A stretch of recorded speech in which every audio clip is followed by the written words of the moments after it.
Hi, and welcome to Untethered with Jen Liss, the podcast that's here to help you break free, be you, and unleash your inner brilliance.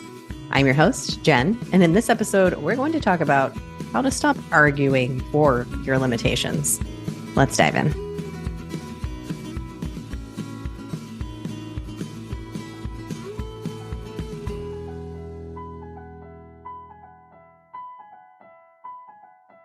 Hey there, Unicorn. It's Jen. Welcome back to the podcast for this Thursday thread. It's a Thursday thread. If you were not aware, anyone can submit a Thursday thread jingle so that you don't just have to hear me sing it, but anyone. You can say the words, "It's a Thursday thread" in any tune that you want. Send it to hello@jenliss.com or DM it to me on Facebook or Instagram.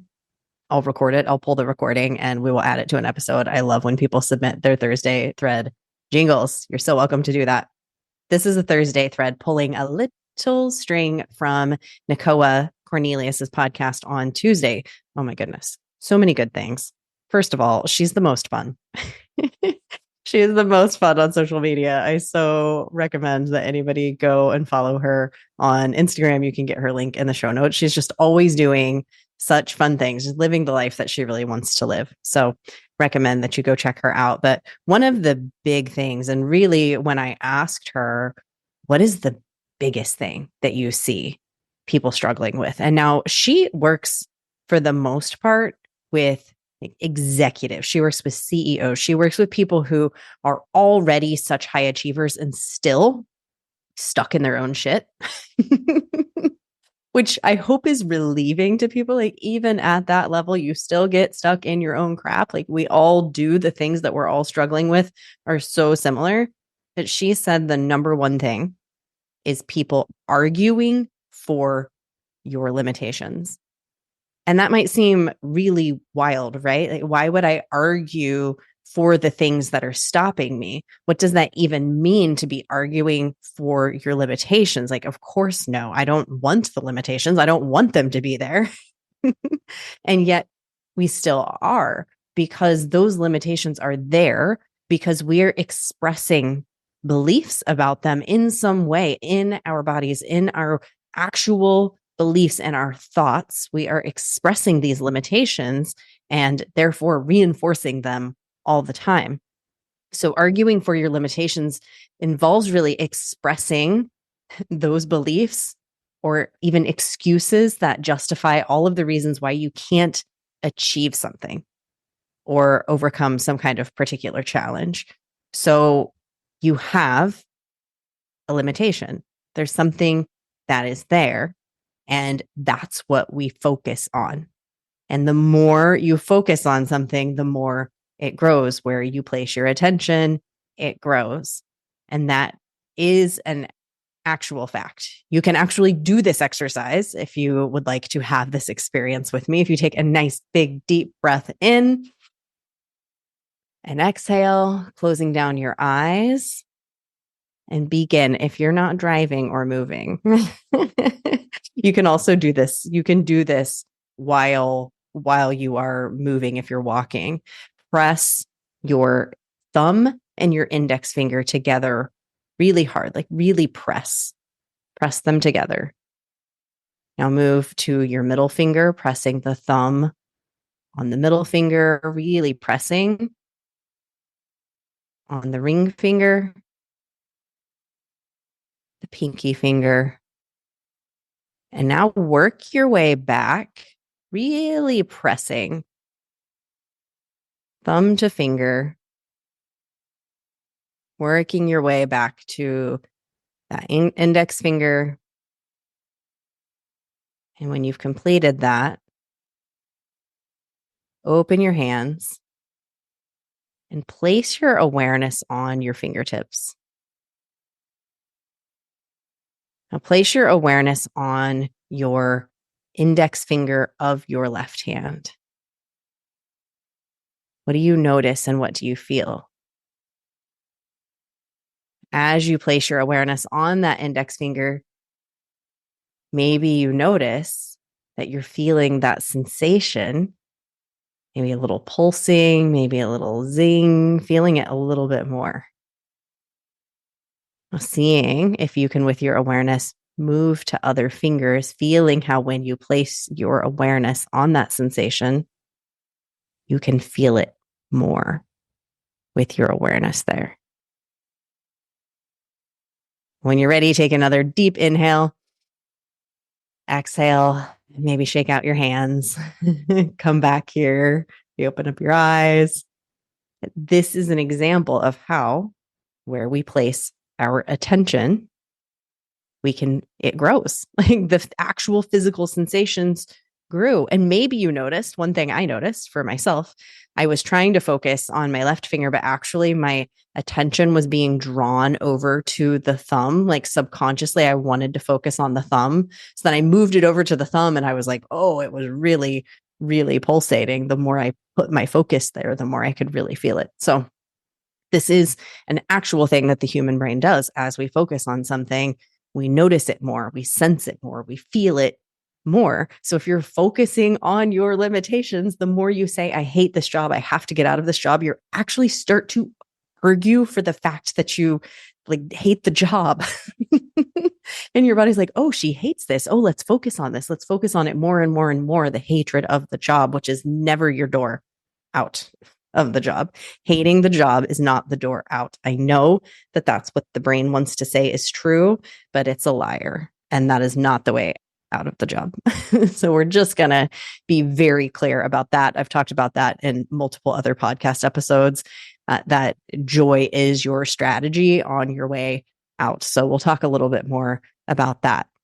But what are some signs that you might be arguing for your limitations as we peel the onion on what this really means? What are some signs that you might actually be arguing for your limitations? Well, one of them is, of course, the example that we just used of, I hate my job. You start to really argue for that situation, like being truer and truer and truer. The more you hate the job, the more you hate the job. If you would say, you know what? There's some parts of this job that are actually pretty fun, the more you're going to start to see the parts that are actually pretty fun. So what are some of the other things? Negative self-talk, like I can't, they won't, I should, it's not possible. That's arguing for the limitation that is there, the invisible limitation that you see of I can't, I should, they won't. And in fact, they is number 2. Here's the second sign that you might be arguing for limitations, or another way, theys. In general, saying they did this, they did that, the way that they are doing it is wrong. Any theys outsource your power. You are giving your power completely away every time that you put the power in their hands.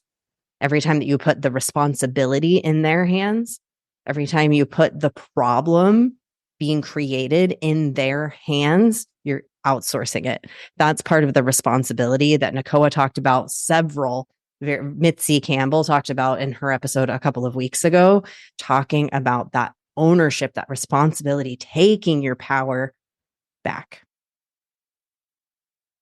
Now, the third sign that you might be arguing for your limitations is looking for proof of others who are failing at what you want to do.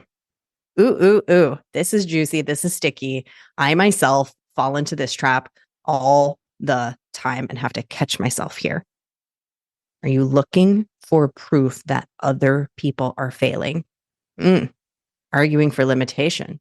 That is your mind searching for reinforcement that it's not possible. It's looking for the limitations.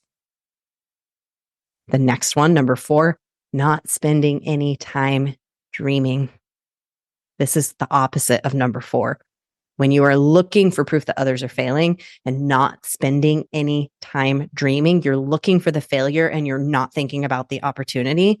When's the last time you really let yourself dream so huge? No holds barred. Just let the dream take fruition in your mind, in your experience, letting yourself dream. If you're not dreaming, you're instead likely looking for limitation and arguing for them. And the 5th and final thing is doing every single thing the same way every day despite having this little niggle or this desire to do it differently. When we're doing things the same way, we are living in a box. We're living inside of certain invisible limitations that we've created for ourselves. So all of these are pretty normal. These are normal. If you have lived these, if you are living these, if you can like tick, tick, tick, tick, tick, doing all of that or have done all of that, it's so normal. And maybe you're in that place of, actually, I'm doing so much better at some of these things than I used to because I have been doing a lot of this development work and I have grown. Well, take this moment to celebrate yourself. Take this moment to celebrate yourself, period, because you're listening to this podcast and really opening yourself up to the curiosity of how might I be arguing for my limitations? So celebrate yourself, raise the roof, hands in the air. Let's do the mid 90s, raise the roof. I'm all about that. And celebrate the fact that you have come as far as you have. And then let's talk about the way out of this. How do we stop arguing for our limitations? There's a lot of ways that we can do this, but simply stated, we need to see things differently. We need to experience things differently, and we need to do things differently. And that is because our brain is so smart. It is here to keep us safe. It is here to keep us alive. Our entire being is here to help us thrive. And so it simplifies things. It starts to wash everything together so that we can be more efficient, which is so cool. That's why humans are capable of doing things that no other animal is capable of doing, because our brain does this. It's wild, right? When we stop and we think about what our human brain can do and the fact that we only start to see certain parameters so that we can get somewhere in the most efficient way, that's rad. But if we're not aware that that's what's happening and taking active steps to help ourselves see a new perspective, to see things differently, we're just going to keep recreating the same limiting cycle that we have been in for a long time. Without inviting some kind of change, we begin to see the world through a smaller and smaller lens. Instead of like twisting the kaleidoscope and seeing all of these new possibilities, the aperture of our camera is actually getting smaller and smaller. That little circle is getting tighter and tighter. If you can imagine one of those old timey cameras that closes in, that's the aperture. It's like opening and closing what you can see. It's just getting tighter and tighter and smaller and smaller. But what we want is that kaleidoscope of possibilities. That's what we want. We want to be seeing lots of different things. That's what a great artist does, a creator does. And you are a creator. You're an artist. You're an artist of your life. You pick up your paintbrush every single day. So how do we see things differently? Well, doing anything different will support you in seeing things differently. Anything. Brush your teeth with your left hand instead of your right hand, or vice versa. Do something out of order. Habits and routines are so good for us and we form them for a reason, but just doing one little thing differently intentionally can change things up for you. And there's also so many fun creativity exercises. I had Rob Walker on the podcast a while back, and he has an amazing book full of creative ideas that are here to help people shift their perspective and be creative. And I will put that in the show notes. It's called The Art of Noticing. Excellent book. You can just open it up to a page and pull out a creative exercise. But one of the ones that I often teach in creativity classes that I will teach to help people to boost their creativity through shifting their perspective is this one. Again, if you're driving, this is not a good one to do. You can come back to this episode. But if you're walking or if you're just in a room, this is a great one that you can do. If you're driving, just listening right now and then go back and do it because it's super simple. What I'll have you do is look around the room that you are in. Just look around. Notice what's here. Just take a nice glance all the way around the room that you are in. Okay?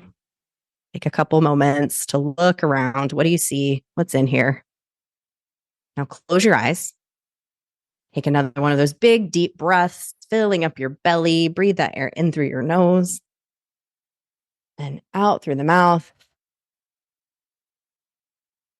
And now open your eyes. And I want you to see everything in the room that is red. Look around the room. Notice everything around you that is the color red. Take a couple moments to notice all the red in the space around you. Okay, now close your eyes down again. Take another of those big, deep breaths. Exhale. And now open your eyes again and see everything in the room that is the color blue. Notice everything that's blue in the room. Let those blue colors pop out at you. Amazing. Now, as you did this exercise, what did you notice? Pause for a second to reflect on what you might have noticed and if anything came apparent to you before I share the purpose of this exercise. So, what this exercise helps us to do is to see things differently. As we look around the room that we're in every day, we're seeing the normal everyday items that we regularly see. Our brain is used to walking in this room or used to walking down this path or this hallway or wherever it is that you are getting into this car generally, unless you're in a whole new place today. Super cool. That can even work in that situation, this exercise. But we see all the things that we see. And when we look for the color red, all of a sudden, certain little things are popping out to us. And then when we close our eyes and we look again and intentionally see the color blue, there's a couple of things we might notice. We might notice the red and the blue, or we might notice all the blue things that we didn't notice with the red before. It's like all of a sudden the room looks different, right? It looks different because we're seeing different things with intention. We have changed our perspective. We've changed our viewpoint. We've changed something about the way that we normally see this room. And so you're literally seeing things differently. Now, doing this exercise regularly in different rooms can help you to start to see things differently because it kind of joggles up the brain a little bit. It shakes it up like a snow globe. All of a sudden, it's like, oh, I don't know what to focus on. Am I focusing on the red things or the blue things? When I walk in this room, what is it that I want to focus on, which can help your brain just be more present in the moment instead of kind of washing over like it normally might do and expecting certain things. Because that's one of our limiting things that the brain does. It starts to expect things. And when it expects things, it only sees certain things that it expects to see. But now when you walk in this room tomorrow, you might see a little bit more of the red things or the blue things. You can do this lots of times. It is really powerful in changing it up. Now, other things that we can do beyond this exercise that helps us, our minds, to focus and to notice is you can take a different route to work. Take the scenic route or take the highway if you're normally somebody who does take the scenic route. Put yourself in different situations. Try something new. That's why picking up a new creative hobby can be so powerful. You're activating new parts of your brain. You're noticing new things. Now, when you go, you start to pick up painting. Now, when you go and you see a painting or you walk into your favorite coffee shop and you notice all of a sudden the strokes that somebody did when they painted the wall, you notice the technique because previously you hadn't. You're starting to see things through the perspective of the artist, through a different perspective. Now, what does this do when we're talking about arguing for limitations? You're seeing new possibilities. Because in this example of walking into your favorite coffee shop and you see a new possibility, oh, that paint stroke can be put on the wall. Oh, they could do that technique on the wall. Then you start to think of it like that. And then something in your brain triggers the next time you're in a meeting and you think about a new technique that somebody could use in order to create an awesome PowerPoint or whatever your thing is. Like it's the trigger of the brain to look and to place things together in a new way. It starts to see new possibilities. It starts to actively see different things. And then we start to open up to our possibilities. So that is one very simple way. Now let's talk about this, looking for people who are failing. things that are failing, businesses that are failing. Say you want to be a florist and you start seeing all around you floral shops that are closing. It's all you see.